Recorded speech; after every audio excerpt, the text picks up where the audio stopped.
سامعین و ناظرین، انفیکشن کنٹرول سوسائٹی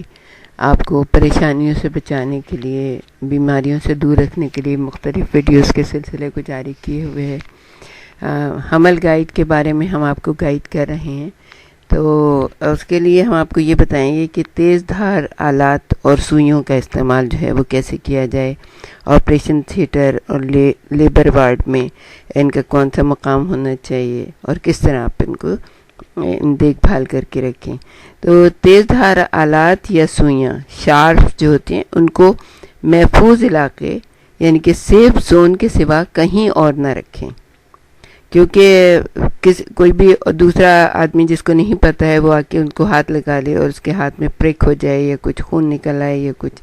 اور مسئلے مسائل زیادہ ہو جائیں، تو اس لیے ان کو ایسی جگہ پہ رکھیں کہ جہاں پہ سب کو یہ پتہ ہو کہ یہ ہے وہ علاقہ جہاں پہ تیز دھار آلات رکھے ہوئے ہیں۔ اور دوسری چیز یہ ہے کہ دوسرے ساتھیوں کو سوئیاں وغیرہ دینے سے پہلے یہ بات بتا دیں کہ یہ جو ہے نا بہت ہی شارپ ہیں، تو ان کا استعمال جو ہے کس طرح سے کرنا ہے تاکہ کوئی بے خیالی میں ٹچ نہ کر جائے۔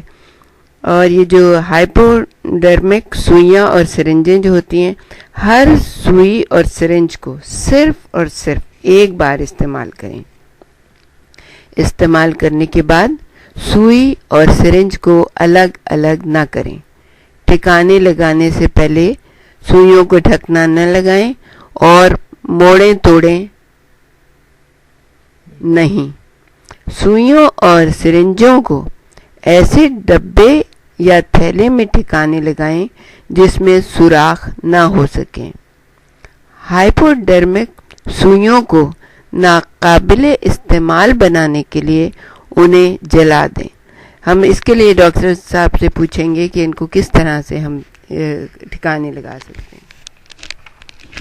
شارپ آئٹمس جو بھی استعمال کیے جاتے ہیں ڈیورنگ ڈیلیوری کے دوران یا لیبر کے دوران، ان کے لیے ضروری ہے کہ وہ احتیاط سے ایک خاص جگہ رکھے جائیں تاکہ ہر ایک کی پہنچ اس میں نہ ہو، اور فوراً جو ہے نا وہ استعمال کرنے کے بعد ان کو ٹھکانے لگانا ضروری ہوتا ہے۔ ٹھکانے لگانے کا مقصد یہ ہے کہ جیسے شارپ چیزیں استعمال کی گئی ہیں، سوئیاں استعمال کی گئی ہیں، بلیڈ استعمال کیے گئے ہیں، اسکیلپر استعمال کیے گئے ہیں یا کوئی اور چیز استعمال کی گئی ہے، تو اس کے اندر جو ہے جسمانی رطوبتیں لگی ہوتی ہیں، اور رطوبتوں کے اندر وائرسز، بیکٹیریا ہو سکتے ہیں، خاص طور پر وائرسز ہو سکتے ہیں، جس سے کہ ہم نے آپ کو پہلے بھی بتایا کہ ہیپیٹائٹس اور ایڈس اور اس قسم کے وائرس جو ہیں وہ ایک مریض سے دوسرے فرد کو ٹرانسفر ہو سکتے ہیں یا عملے کو بھی ٹرانسفر ہو سکتے ہیں۔ تو سب سے اہم بات یہ ہوتی ہے کہ عملے کو بھی بچانا ہے، ہمیں بیماریوں سے بچانا ہے۔ عملہ جو ہے جو کام کر رہا ہے، جو ہیلتھ کیئر ورکر ہیں، وہ انتہائی اہم لوگ ہیں۔ اگر ان کو انفیکشن ہو گیا، ان کو بیماری ہو گئی تو بہت بڑا نقصان ہوتا ہے۔ اس لیے ان کو احتیاط کرنی چاہیے، انہیں ڈرنا چاہیے کہ اگر کوئی ہیپیٹائٹس یا اس قسم کا انفیکشن لگ گیا تو اس کے نتائج بڑے خطرناک ہوں گے۔ اس کے علاج معالجے پہ لاکھوں روپے خرچ آتے ہیں، اور اس کے بعد صحت بھی خراب ہوتی ہے، اور اس کے بعد بعض دفعہ جان بھی ضائع ہو سکتی ہے۔ تو انتہائی ضروری ہے کہ عملے کو یہ احتیاط رکھنی چاہیے، اور یہ ذہن میں رکھنا چاہیے کہ یہ جو شارپ انجیکشنز ہیں، شارپ سوئیاں ہیں، شارپ سرنجز ہیں، ان کو ڈسپوز کرتے وقت احتیاط سے کام کریں، اور بلا وجہ ان کو ڈھکنے کی اور اس کے اوپر کیپ لگانے کی کوشش نہ کریں، کیونکہ دیکھا یہ گیا ہے کہ اگر ایک سرنج کو دوبارہ سے کیپ لگایا جائے تو 10 میں سے 3 جو ہے پرک اس میں ہو سکتے ہیں، اور وہ اگر پرک ہو گئے تو پرک ہونے کے بعد آپ سمجھ سکتے ہیں کہ کیا کیا مسائل آتے ہیں۔ تو اس لیے ضروری ہے کہ ان کو ڈسپوزل کرنے کے لیے الگ کنٹینر ہوں اور اس کے اندر وہ ڈسپوز کیے جائیں، نہ سرنجوں کو موڑیں، یعنی کہ ان کی نیڈلز کو موڑنے کی کوشش کریں، کیونکہ جس طرح بھی آپ ہینڈل کریں گے اس میں چانسز ہوں گے کہ انفیکشن لگ جائے۔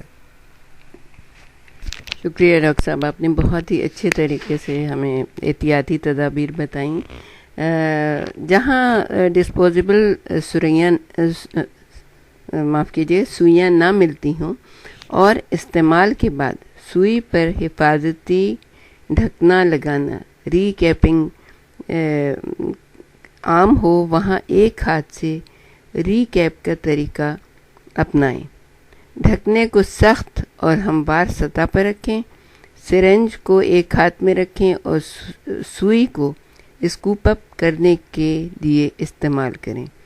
جب کیپ سوئی کو پوری طرح سے ڈھانپ لے